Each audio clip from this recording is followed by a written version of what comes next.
Sejam bem-vindos novamente e agora está caminhando para a última parte e o terceiro ponto que eu disse que ia discutir com vocês, conversar com vocês sobre os quesitos que são formulados pelo assistente técnico ao perito, né? E o que isso implica, né?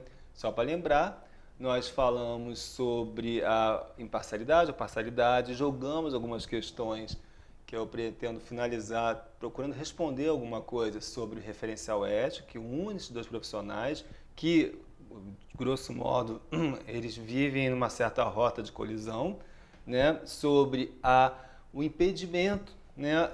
A não recomendação para que eles estejam presentes no processo de avaliação, considerando, né, que o que está em jogo, que está sendo mobilizado, é a realidade psíquica, né, e num processo de contraditório, né, que significa isso, né, de litígio, de disputa de interesses.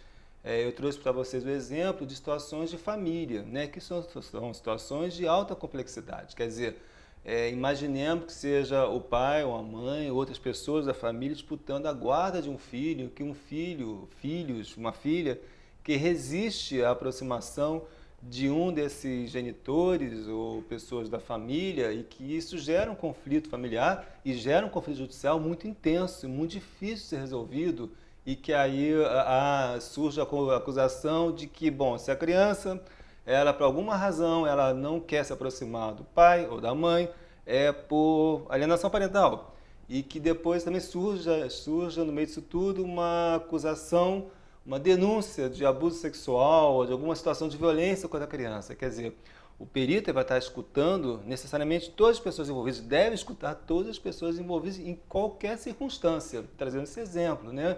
E o assistente técnico, ele é a desconfiança de uma das partes, né? O que dificulta aí o que a gente pode imaginar como sendo uma imparcialidade. Bom, então temos aí uma questão, mas é importante, da mesma forma que eu fiz aqui um perfil, né, do que seria o perito, as suas atribuições, seguindo o CPC, o Código de Processo Civil. É importante se diga também a importância, né, que se faz sobre a importância do assistente técnico, porque é ele que assegura também o direito ao contraditório, que é um direito previsto na Constituição. Quer dizer, que a parte que está sendo acusada de alguma coisa, por exemplo, ela possa se constituir como parte e se fazer ouvir, né? Então está sendo assistido aí pelo assistente técnico, que tem como dever, talvez, acompanhar a avaliação que foi feita, no certo sentido, né, de falar alguma coisa a respeito dela, né, de criticar, inclusive, né, ou questionar como foram levantados os dados, a conclusão que foi exposta no laudo e formular quesitos. E na medida que ele formula quesitos, quer dizer, o advogado também pode formular, mas na medida em que o AT formula quesitos, e o juiz concorda, o perito deve se reportar a esses quesitos. Quer seja para respondê-los, quer para dizer que não pode responder, mas justificando a sua dificuldade em responder tal e tal coisa.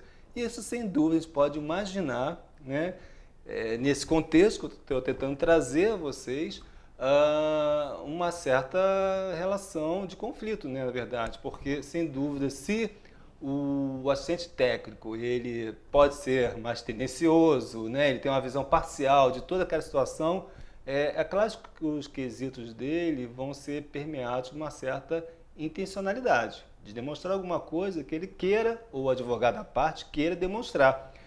O que também traz um certo embaraço para o perito, porque é aquele que, na verdade, estava transitando entre as narrativas que estavam sendo tecidas e compondo aquele litígio, né? Mas vejam bem, isso não necessariamente tem que ser um problema, né? Eu acho que o perito ele pode muito bem responder ou não, enfim, pode até indicar quando dizer por que não responde, enfim, tal e tal questão, né? Mas também é o momento que ele tem para aprofundar, né, ou reiterar as suas colocações, né, e demonstrar justamente a grande complexidade, as múltiplas facetas que envolvem uma situação de litígio, né? Então pode ser também importante, né, porque na verdade a gente sabe muito bem, vou insistir no exemplo de família, claro que também em outras áreas também, mas não pode pegar todas essas situações de uma forma maniqueísta. dentro de uma lógica binária, entre o que seria um autor e um réu, de um culpado, de inocente, né? Então, assim, na medida que há uma crítica em relação a essa lógica dualista, binária, maniqueísta, que é muito comum nos processos judiciais, né? O perito pode ter, e o assistente técnico também pode ter oportunidade de mostrar a grande complexidade, todas as variáveis que podem estar em jogo numa situação de grande sofrimento. Tem que haver um cuidado, é importante que se diga que isso não vire uma discussão muito teórica, muito acadêmica, né? Porque ainda mais se tratando de psicologia, ou até mesmo de psicanálise, né? Quer dizer, a gente sabe muito bem que não é um campo fechado, único, não existe uma só psicologia, então é um campo muito diversificado, e eu já vi isso acontecer muitas vezes, de virar um debate com tanto um quanto o outro, rebater citando autores e livros e tudo mais, e aí, bom, não se resolve absolutamente nada, e o juiz fica sem ter capacidade de julgar mais nada, porque virou um debate de ideias completamente estranho àquele contexto, certo? Esse cuidado tem que haver. Mas, enfim, né, foi importante, né, eu me reportar, acredito que tenha sido importante, né, os avisos, né, como eu disse, porque são situações concretas que o psicólogo vivencia na área jurídica, e quando falo área jurídica, não é só dentro do judiciário, certo? Quer dizer, se o juiz querer que ele acompanhe uma diligência, uma busca, apreensão, que ele acompanhe uma situação de visita, né, de convivência, fora daquele contexto, né, em outro ambiente estranho, dos pais em relação aos filhos, enfim, né, são situações concretas que foram provocadas assim, para a administração, para que o próprio tribunal tomasse um posicionamento. Então, eu sei que são situações que são vividas por outros colegas em outros tribunais, e é importante que eles saibam, conheçam esses avisos e possam também fazer esse movimento, né? Agora, então, tentando esclarecer, né, esse último ponto da nossa conversa e fazendo referência às questões que eu levantei desde o primeiro, o que seria, então, o referencial ético que aproximaria esses dois profissionais, né? Às vezes até três profissionais, porque pode acontecer de haver o perito e de cada parte de um processo contratar um assistente técnico. Então imagine, então, em vez de dois, são três profissionais envolvidos numa situação, né, complicada. Então a gente tem que lembrar o seguinte, em última instância são profissionais de saúde, né? É importante que a gente lembre disso.